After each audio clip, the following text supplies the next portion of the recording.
Welcome to my cake kitchen. I'm Gladys, and over here I make simple, informative tutorials to help you navigate cake decorating easily. And today we are continuing a buttercream series that we started. This was unplanned, but I guess this is the way to go. So today simply we're making Ermine Buttercream. And if you're not baking or you just started baking and Ermine, this is the first time you're hearing about Ermine Buttercream, worry not, okay? It is a classic style of buttercream that is made from all-purpose flour. It's a flour gel paste that starts the process into which butter will later be mixed. And that's Ermine Buttercream. We've discussed this in my podcast style video where we discuss all things buttercream, touching on the various buttercream, the ways to make them, how to stabilize them, and most of the related subjects that are concerning buttercream, from coloring to using them and adapting them. So that video is already up. You want to check that out. But our last video was American Buttercream.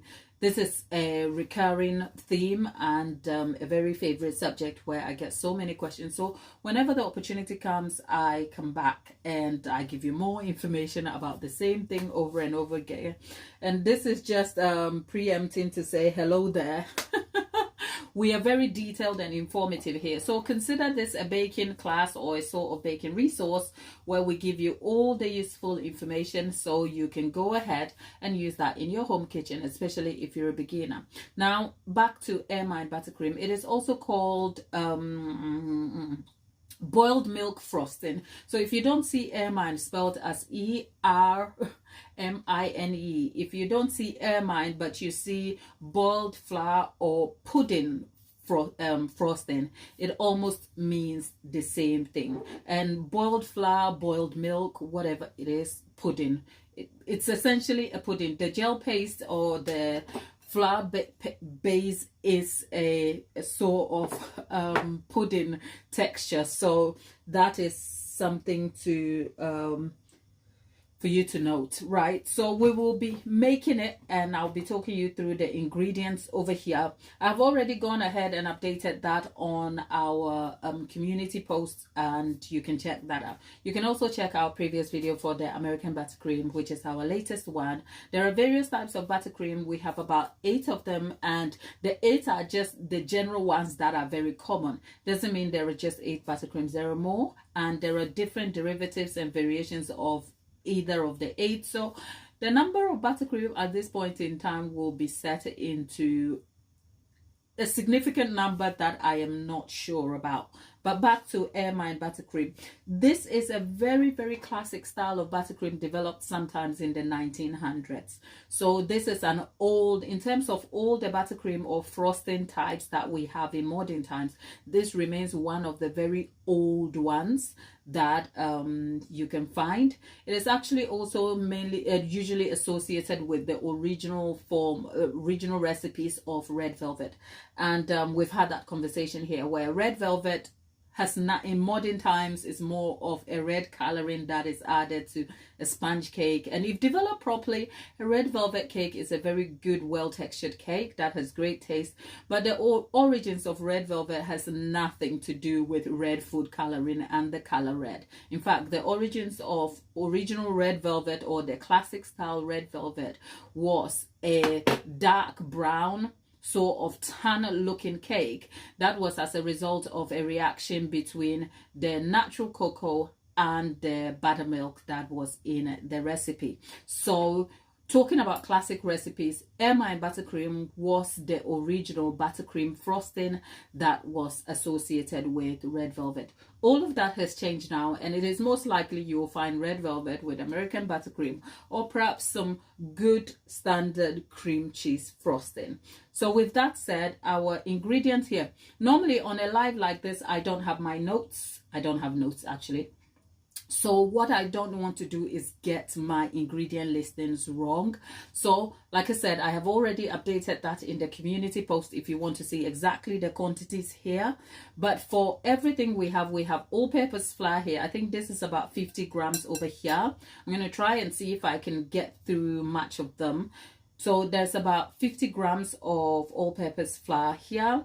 There's about I think 175 grams of granulated sugar here, and there is 85.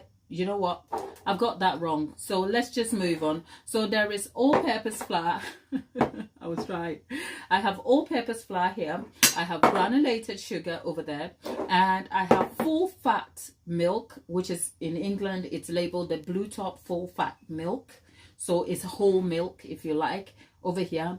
And then I have some cream here, which is double cream. In some countries you will have whipping cream, or what is it called? There are different labels and different names for different brands of things, but this is double cream or fresh cream that has a fat content of over about 36% or more, and that is what I have here. And then obviously there is butter here. This is unsalted butter. This recipe contains a little bit of salt, which is about 5 grams, or you can control it by having a pinch of salt if you choose, you know. And there is also 2 tablespoonfuls of vanilla, but over here we do our vanilla with a lot of love. So just a general synopsis of the recipe itself. Now, for most buttercream is set in the substances that you would call an emulsion, which means combining substances that in their natural forms do not mix together, but adapted or altered in very different ways, they can mix to give you a whole complete substance. So that is the simplified gist of what buttercream is. And the different types of emulsions are determined by the component ingredients, or the different types of ingredient that comes together. So you have some emulsions that have some base liquid and then the fat mixed into it. It's a whole science. I genuinely recommend a science-based baker on the platform Sugarology.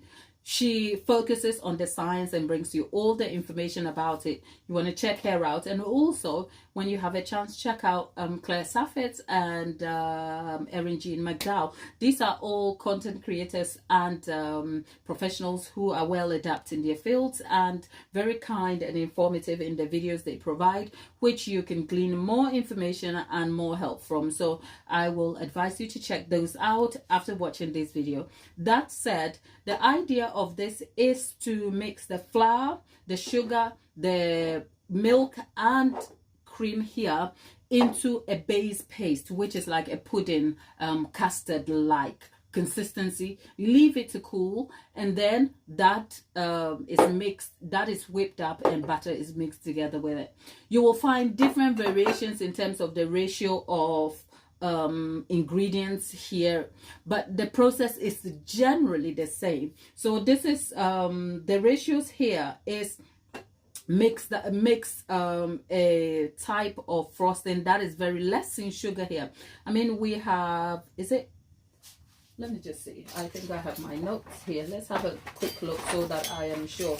So for 175 grams of sugar, you can tell that the sugar quantity is not that much over here compared to, say, if we were looking at American buttercream that has almost like equal parts of sugar to the butter over here. So this buttercream yields great texture, pipes well. In terms of stability, it is very stable. It's actually up there with Italian meringue buttercream. That is one of the most stable buttercream. But talking about buttercream stability, some conditions would definitely affect the consistency of your buttercream. And when we say a particular buttercream, including Ermine, is very stable, don't mistake that for being stable even in some of the most worst conditions. It just means that compared to some of the other buttercreams, it will sustain well in ambient temperatures and also sustain reasonably in certain higher temperatures as well.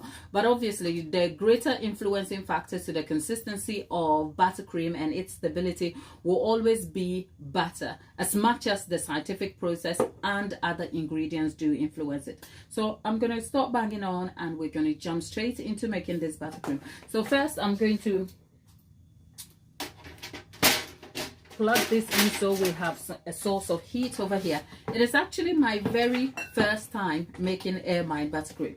So we are all going to find out in real time what this buttercream sort of looks like or feels like when you derive it. So if it's your first time you're hearing about Ermine buttercream, well, this is not my first time hearing about it, but it's definitely my first time having to make it. So you will be in good company if this is something you want to try out. The good thing about some of these recipes I make here without trying it first is also to give you a feel of what it is like when you undertake a new recipe that you definitely know nothing about, right? So first of all, we've added all those ingredients, including the cream, and the idea is to slowly cook this out until the consistency changes.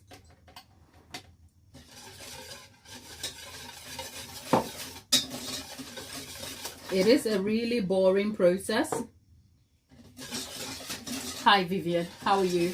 It is a really boring process and slightly tedious, but there's not going to be much happening on here. So my people, stay with me. Vivian,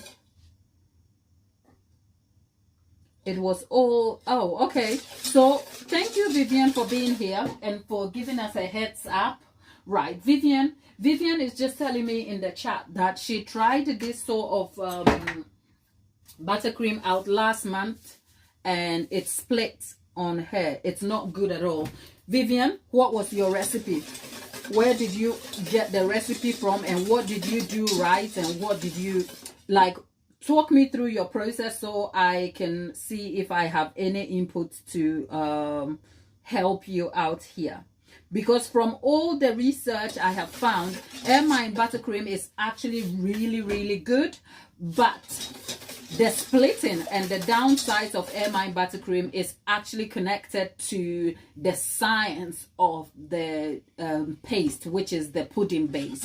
So for instance, for some buttercream, you can bring it to room temperature by either warming it in the microwave or bringing it to room, warming it in the microwave, or introducing a secondary source of heat to hasten things up. Not this buttercream. This buttercream has to be done, most things have to be done at room temperature.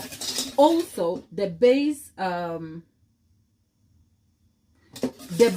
pudding, as in what we are deriving, you have to cook the Vivian, whose recipe did you use? Do you want to tell me a bit about that, please? Because you know what, in my research to get what I'm using today, I have seen quite a few ones and all of them do not seem the same.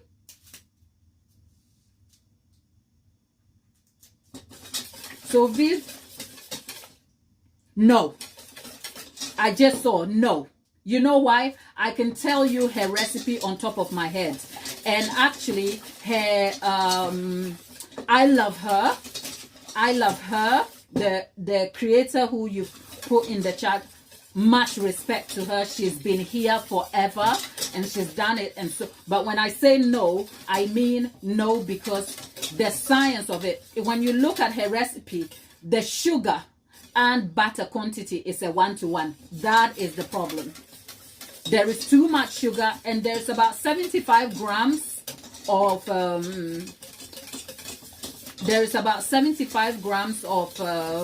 all-purpose flour, and there is 450 grams of 460 grams of granulated sugar. And yeah, Vivian, is it her Ermine Buttercream Masterclass? If that is her recipe, I can tell you before now that no, that would not have been a great recipe to use. The reason being the ratios are out of proportion, but she is an experienced baker, so there are things that sometimes happens behind the scenes that you may not know. But no, I wouldn't. Yeah, I wouldn't use her recipe. If you want a good, you know what, we are here, we are making this buttercream, so perhaps let's finish and I can tell you more about this. Okay, so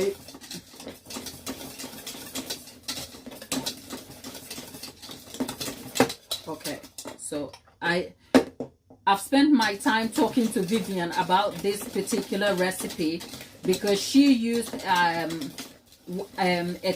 one creator that we know, her recipe, and it didn't turn out well. So in my research, sometimes I have to look at different variations of a particular recipe.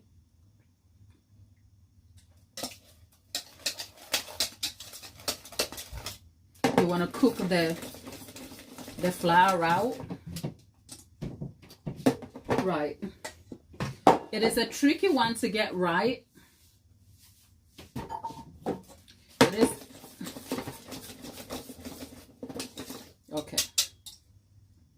We've got it. So, I think I was caught in my intense conversation with Vivian about her buttercream that didn't work out for her. So essentially, the fat, the liquid sugar and flour were mixed together. You want to keep an eye on it so you don't overcook it. And essentially this is what you're looking for. But I have, because I didn't regulate my heat properly because I was talking to Vivian, so I have lumps in it.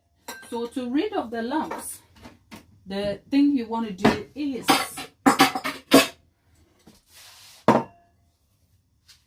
sieve this.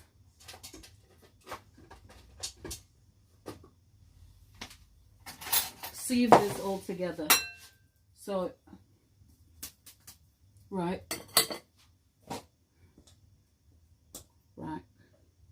And when you finish it, it's it looks like a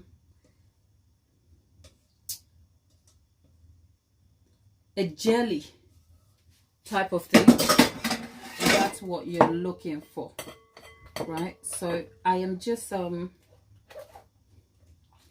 part where you have to sift it because this looks like a jelly. Because sifting it will give you a very smooth outcome to your buttercream. Vivian, let me just finish here, and when we're done and I put this to cool, I will talk to you properly about what problem you had, okay?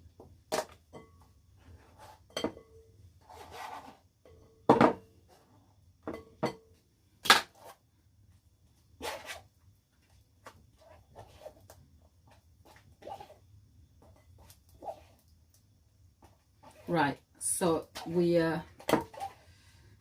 if you're just joining us on replay, all I am doing is I have made the flour base, except there are lumps in it, so I am trying to kind of sieve it to rid of the lumps. And for some reason my hand hurts.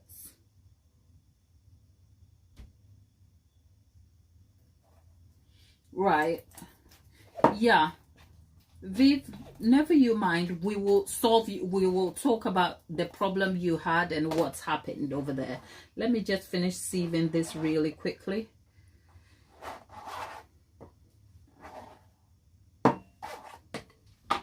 Wow, my hands hurt.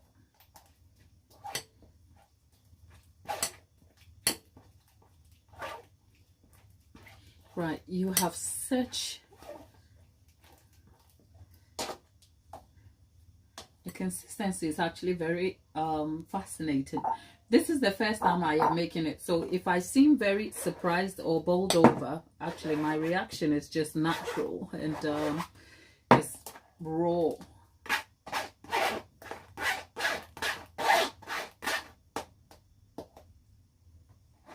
Okay, there you have it. So here's what we've got. We've got ourselves a gelatinous looking, look, type of gel. Now, ideally, I want to spread this on a plate. The reason being, I don't want this to take any more long time than we need. So I'm going to spread this on a plate so that the surface area is wider. And then I can wrap it up, put it in the baking fridge so that it can cool down, and then we'll move on to the next phase. But Vivian and anyone who is joining us in the chat, if you're wondering what we're doing, we are making Ermine Buttercream.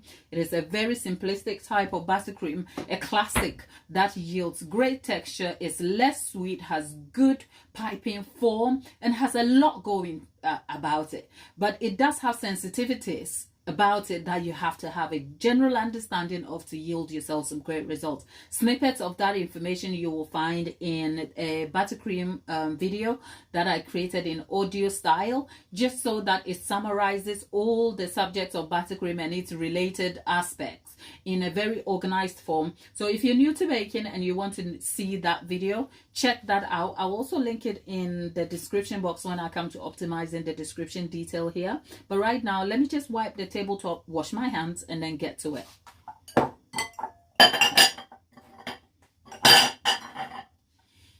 Oh.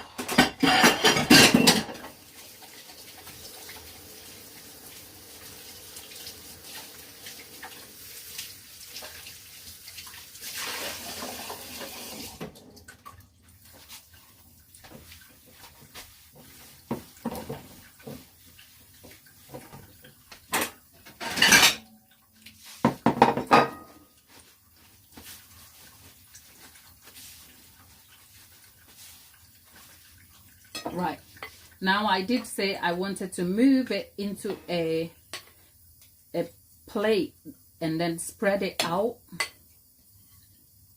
Now, because of how the flour forms, I'm just spreading it out so that it can cool easily. This is what it looks like.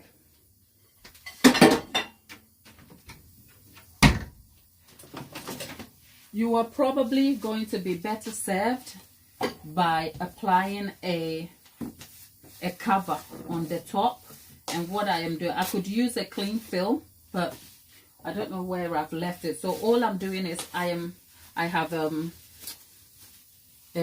food bag here, food plastic. So I've just rubbed a bit of fat on it so it doesn't stick on there. And then, why am I doing this? So that a skin doesn't form on top of the flour base when it cools. But also I'm rubbing some butter on it just so as a fat that will also not let the plastic stick. So by so doing, when the paste is cool, I can get a more smoother buttercream when it is whipped. That's the whole essence. There's no magic to this. You can skip this part, but there is also the risk of skin forming. So let's put this in the fridge, and I'll come back, answer a few questions before we move on to talking the batter and what we need to do next before this cools down. Let's talk the paste is in the fridge now. It should cool, and the next thing we are going to be looking at is the butter, the consistency of the butter, what we need to do with the butter before the paste comes back. I call it paste, but it can be called the flour gel, pudding, whatever it is. It is a sort of flour custard, if you like. It's now in the fridge, so let's move on. Vivian was saying, so let's answer a few questions here. Vivian was saying she tried a specific recipe from a particular creator on the platform, and the buttercream split. Right, so because this is my first recipe of Ermine Buttercream, I have to start from somewhere. So actually this recipe is almost similar to Sugarology. It's not her exact recipe details, but I followed her guide here. So if you are completely new to the making of Ermine Buttercream, besides obviously finding out what we are going to yield today, if you're looking for a reliable recipe to use, I would say look out for Sugarology. The reason being, she is a science-based creator who takes the science, who explains the science of the process as part of her content and makes it very easy, understandable, and informative for any person watching. Much of my knowledge, besides the curiosity of trying to understand my processes, have come from her and other resources that I have had to read up on. So if you are a complete beginner, you want to look out for, and say you wanted to chance onto a recipe because perhaps you don't have the time to develop your own, the creators I will highly recommend: Sugarology, Claire Saffitz, and Ermine McDowell, simply because they are creators I love. Preppy Kitchen is also in there, but the ones I have listed for is simply because they bring the science. If you watched Claire Saffitz, we made her chocolate cake here. If you watch a Claire Saffitz video, you almost leave the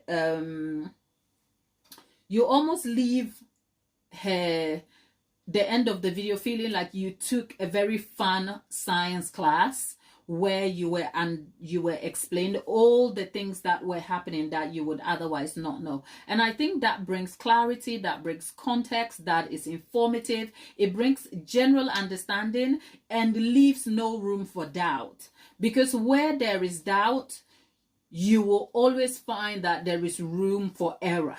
Because if you do not understand the intention behind a certain ingredient being used, the technique used in the process, you're probably going to do it in your way and you may not get the results. And that is not because the creator informed you wrongly.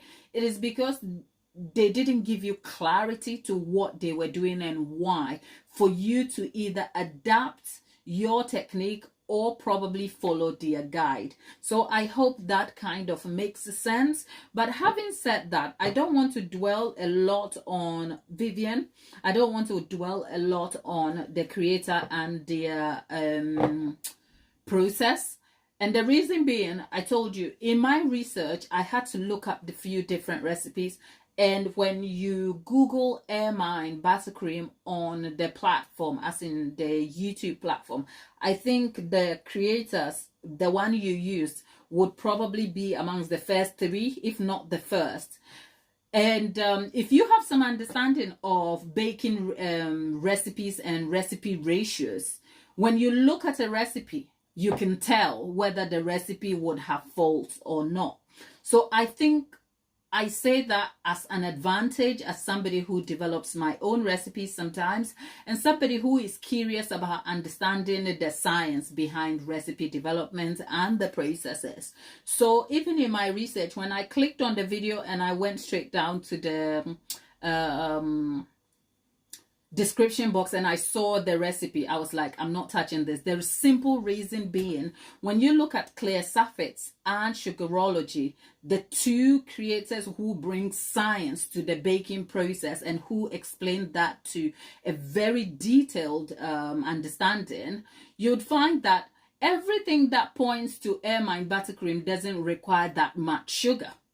So 460 grams of sugar was just too much for me. In fact, Ermine Buttercream as a classic actually has way less sugar compared to some other buttercreams. I think Ermine Buttercream and German Buttercream are sometimes the least in amount of sugar quantity. So when I looked at the sugar quantity and there was 460 grams, I knew that this is not a recipe I wanted to deal with.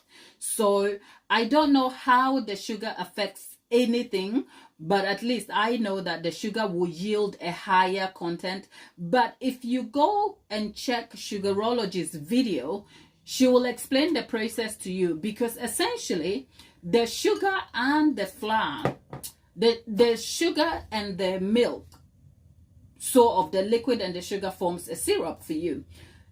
The gluten sort of adds, which is all-purpose flour, sort of adds to create a certain type of texture that holds well. There's a whole science to it. But more than anything, the use of cream over there adds to the stability in the structure. So if you want the best out of your Ermine buttercream, consider recipes that have full fat cream and full fat milk, because the combination of both can yield you way better results. But also, having said that, the way you cool your buttercream base and then mix it to your butter eventually does create problems also for you. So for instance, from research, Sugarology will aerate her butter, which yields better results, you know, and that is part of what we are going to be doing today. So I kind of feel like I've spent a lot of time kind of banging on about this creators content about this buttercream. I love her. She's amazing at what she does, but some of her recipes are not as reliable, and I have found that in my own experience, especially when I used many years ago when I used to use some of her recipes. So Vivian, you're not alone on that. And if you are in the chat and you're wondering what we're talking about all things Ermine buttercream. And Vivian had the misfortune of trying a new recipe that didn't yield the best results for her, which is what I have spent a lot of time kind of like unpacking. With that said, we have already created the flour base for the Ermine buttercream that is in the fridge over there. So over here, we are going to have to consider whipping the butter. In my hand here is 210 grams of unsalted butter. Now you want to make sure, like most buttercream recipes, the common thread or the common theme about the consistency of butter is butter at room temperature. Butter at room temperature is it anything between, last time I was here talking room temperature butter, I was like, which one is it? Is it 21 to 22? Anything between 18 to 24 degrees C. So if you want to be super pedantic, maybe get yourself a thermometer that will take the temperature of the butter. But I did in my previous video, which is still up here, it's the American buttercream recipe I was making in my immediate last video. We were talking about butter. I actually gave you as much information and even tried the bread technique to tell you the visual cues you need to consider,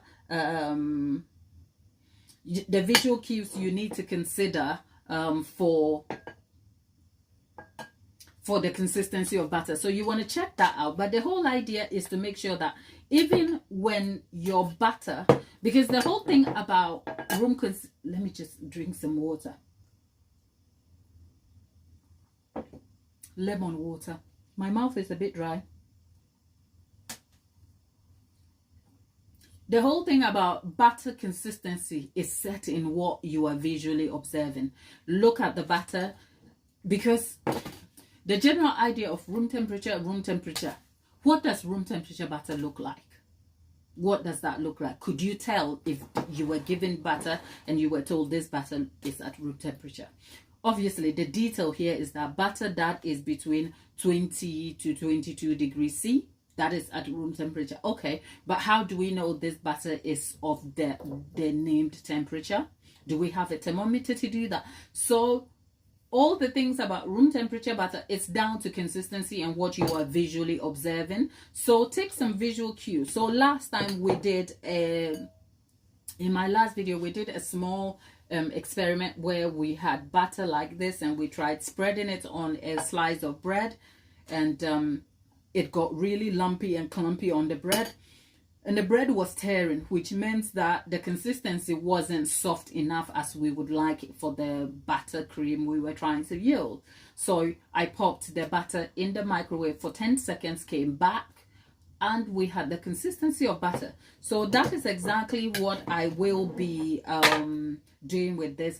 And the idea about the butter, a small detail that may be missed a lot of the time about butter and the butter consistency in the emulsion of buttercream, is that butter contains a certain protein called casein, and casein is sort of the peacemaker between the fat here and the other ingredients to hold it together. So it's like a binding element that holds and makes sure that things are mixed together. So if your butter is not at the right temperature, then you're not going to activate casein, and then you're going to end up with lumpy bits of butter in your buttercream, and that's not good enough. So I think that is the small bit of information that is normally missed when we're talking about why your butter should be at the right temperature or the right consistency for use. So over here, I have my butter here, which is okay, but it's cold in England today. So for a beginner, we have this butter over here. Now, is this butter okay to use? Yes, you may want to use that, but it means you're going to have to keep an eye on it when you whip it or cream it, because by creaming it, you're trying to incorporate air whilst also dissipating the structure, which sort of affects the consistency and color, evolving the butter to a pale, this yellow looking butter to a pale looking fluffy substance, right? So as a beginner, would I recommend the use of this sort of butter as a good thing? Yes, it's enough. But for me, I would like it a little bit softer. So I'm going to throw that in the microwave for about 5 seconds, and I'll come back and then we will whip that out.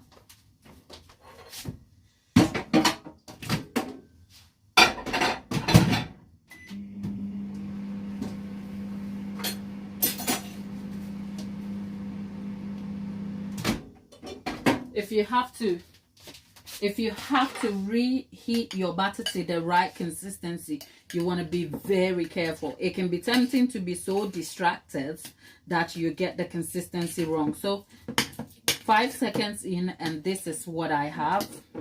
But like I said, I demonstrated what visual cues and how to get the best out of your butter consistency. I've spoken about this a lot in different videos, as well as in my last video when I was demonstrating it on spreading butter on bread. So check that out.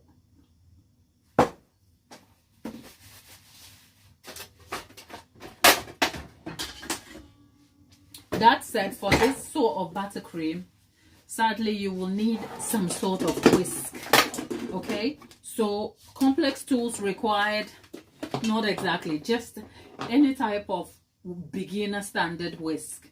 When I bought this Okma mixer, it was about, is it 90? Can't even remember. But it was so affordable and it yielded some great results. I made a whole video talking about it. I can't say it's beginner friendly anymore, not so much because it's less efficient, but it's because the price has gone up. I think with about £30 difference, you can get yourself a Kenwood K mix. So it is not as affordable. I think the attractive or the selling point was how affordable it was and how beginner friendly it is. And it is still beginner friendly, but the price has gone up. So I don't know. That said, we are going to try and whisk our butter quickly. So I have 210 grams of butter here. And what I'm trying to do is aerate the butter first, as in whip some air into it a little bit to smooth it out and change the consistency. Just bear with me. If I do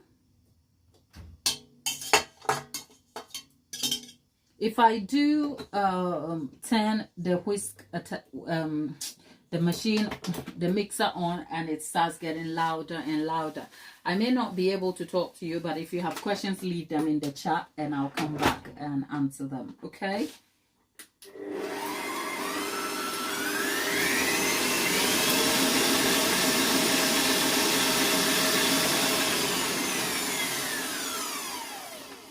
Okay, we've whipped that for I think a minute and a half, and this is what we are looking at. Look at the consistency.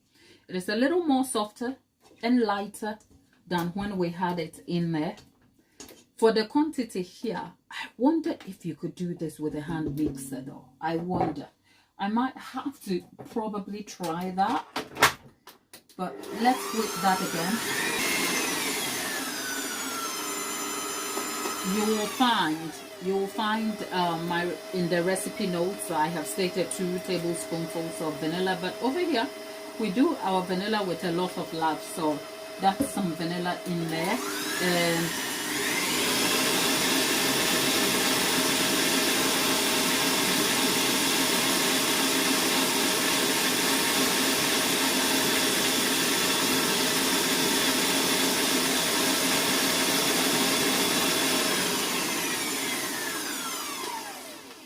well, whilst the batter has been whisked, look at what we have over here. Let's talk our fat here, our flour paste. I'm just going to get a spoon. Well, it's cool now, so we are going to have to introduce this into our batter mixture here. I am just going to allow the this to go in, and then I'll swap from the attachment to a paddle attachment quickly, so bear with me. In the meantime, this has to cool completely, and it is cool, so we are going to add it a bit at a time, and we'll see.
The consistency of this buttercream is such that you have to be extremely careful. But yes, I am going to swap from the whisk attachment. But right now, this is what we are looking at in terms of the consistency. Right, this is what we're looking at. I'm just going to taste that a little bit and see if the salt is all right.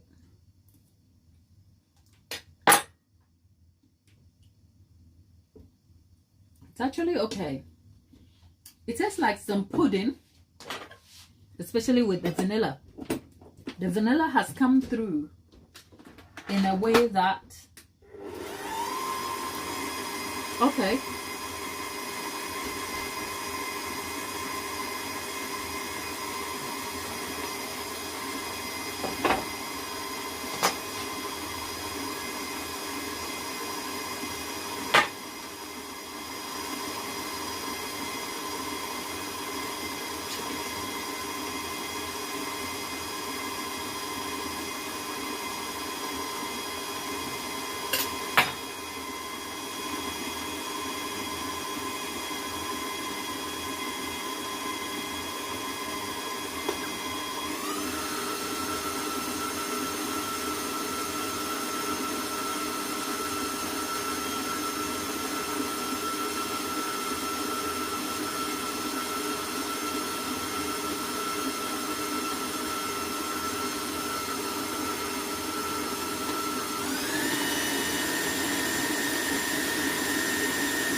almost done with the Ermine Buttercream frosting.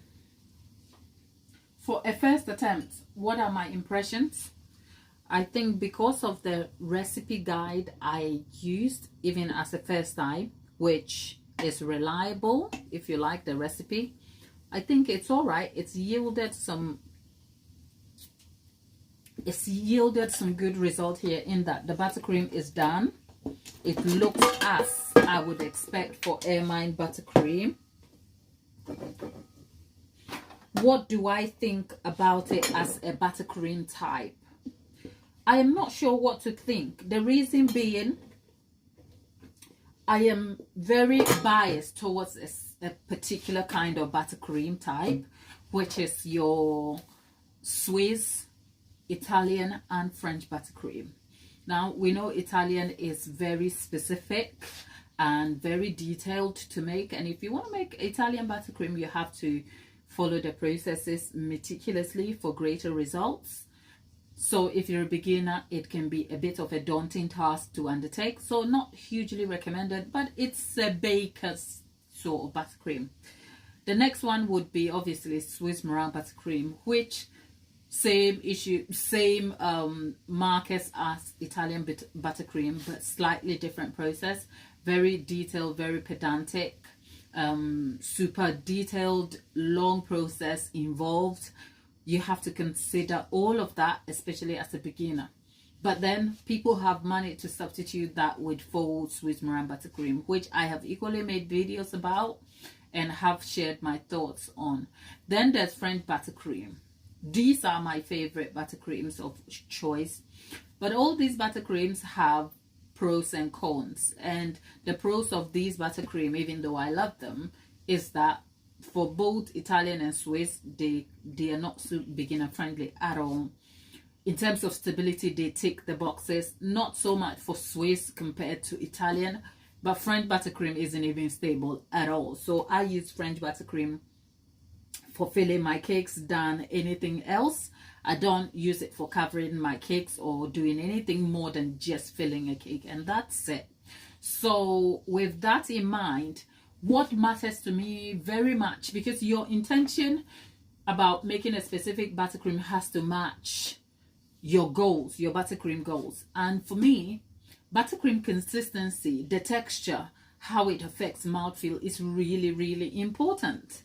And I find that Ermine Buttercream, in terms of texture, even in my research for the podcast, I found out that it's not a buttercream that will yield you a very clean covered cake because of the presence of the flour in the buttercream. So it is great for, say, textured complete rustic style cakes that are covered in imperfections and styles that are not very fine and clean. That said, Ermine Buttercream does have a lot of good markers going for it, which is that it is super stable. It pipes well. It's able to hold form. And actually, talking about it, let's try and pipe and see what we will get out of it. I think whilst we're at it, we could as well just get that out of the way, right? So let's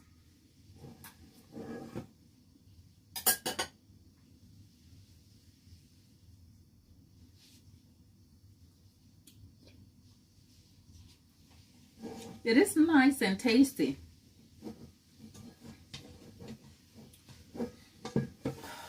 But still, anyway, let's see. Okay. Right, I have a buttercream bag here. A piping bag, I said, a buttercream bag.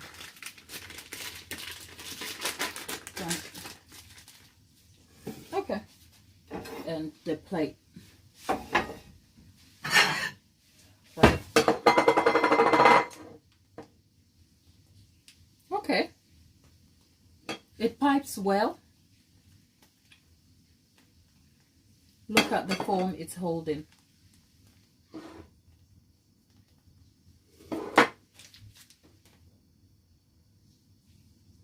Look at the amount of detail. Yeah. So yes, it's able to pipe well, holds form. Look at the detail on it. So as much as it may not be able to cover a cake with very fine clean lines, it is able to pipe detail very much. And apparently you can adapt it.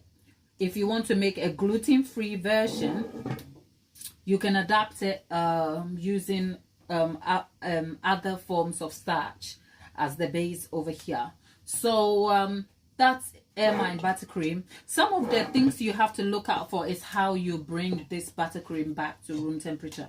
We've discussed stabilizing buttercream and storing buttercream. Stabilizing it, obviously, the buttercream itself is super stable.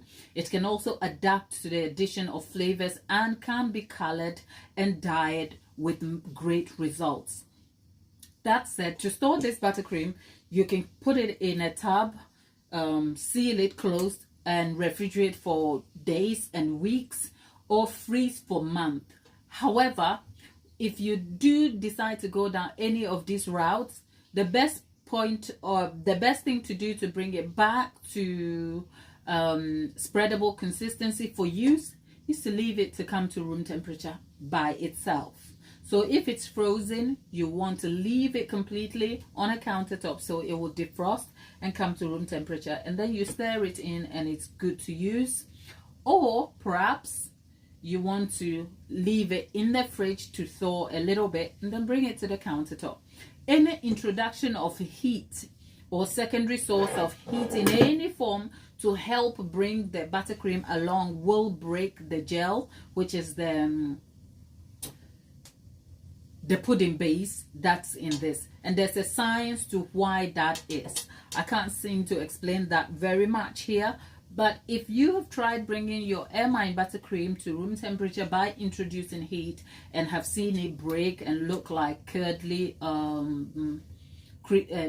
broken cheese, yes, and unfortunately you can't do anything about that when that happens. So the tricky thing about this buttercream is to leave it to come to room temperature by itself. But otherwise, what do I think of Ermine Buttercream? I'm gonna have to pair it with the classic kind of red velvet cake, and I'll come back and tell you my thoughts about it.